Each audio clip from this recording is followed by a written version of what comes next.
Dragon country అన్నంత పని చేస్తోందా? Bharat సరిహద్దులోని Tibet ప్రాంతంలో బ్రహ్మపుత్ర నదిపై అతిపెద్ద డ్యాం నిర్మాణం ప్రారంభించింది. ఇది ప్రపంచంలోనే అతిపెద్ద హైడ్రో పవర్ ప్రాజెక్టుగా నిలుస్తోంది. చైనాలోని అన్ని ప్రాంతాలు ఈ డ్యాం కారణంగా అభివృద్ధి చెందనున్నాయి.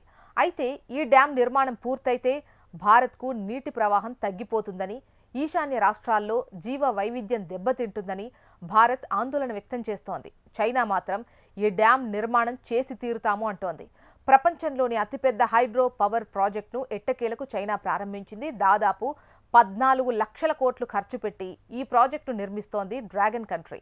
తాజాగా ఈ ప్రాజెక్టు పనులు ప్రారంభమైనట్లు చైనా ప్రధాని లీ కియాంగ్ తెలిపారు. టిబెట్ ప్రాంతంలోని బ్రహ్మపుత్ర నదిపై చైనా ఈ వివాదాస్పద ప్రాజెక్టు నిర్మిస్తోంది. ఓవైపు ఈ ప్రాజెక్టు నిర్మాణం నిలిపివేయాలంటూ భారత్, బంగ్లాదేశ్లు ఆందోళన చేస్తున్నా డ్రాగన్ మాత్రం అవేమీ పట్టించుకోవట్లేదు. భారత్, చైనా సరిహద్దు దేశాలు. భారత్లోని 5 రాష్ట్రాలు చైనాతో సరిహద్దును పంచుకుంటున్నాయి.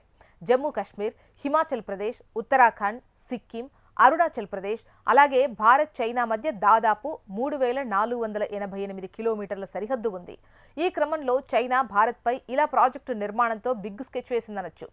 ఈ డ్యాం కారణంగా సరిహద్దు రాష్ట్రాలైన జమ్మూ కాశ్మీర్, హిమాచల్ ప్రదేశ్, ఉత్తరాఖండ్, సిక్కిం, అరుణాచల్ ప్రదేశ్లో నీటి సమస్య పెరిగే అవకాశం ఉంది.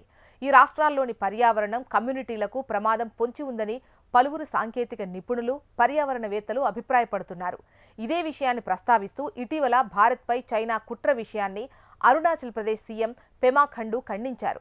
భారత్ సరిహద్దులోని యార్లాంగ్ సాంగ్పో నదిపై చైనా అతిపెద్ద హైడ్రో పవర్ ప్రాజెక్టు నిర్మిస్తోందని, ఇది భారత్పై చైనా వాటర్ బాంబుగా అభివర్ణించారు. చైనా మిలిటరీ కన్నా ఈ ప్రాజెక్టు నిర్మాణం మరింత డేంజర్ అని పెమా ఖండు వార్నింగ్ ఇచ్చారు.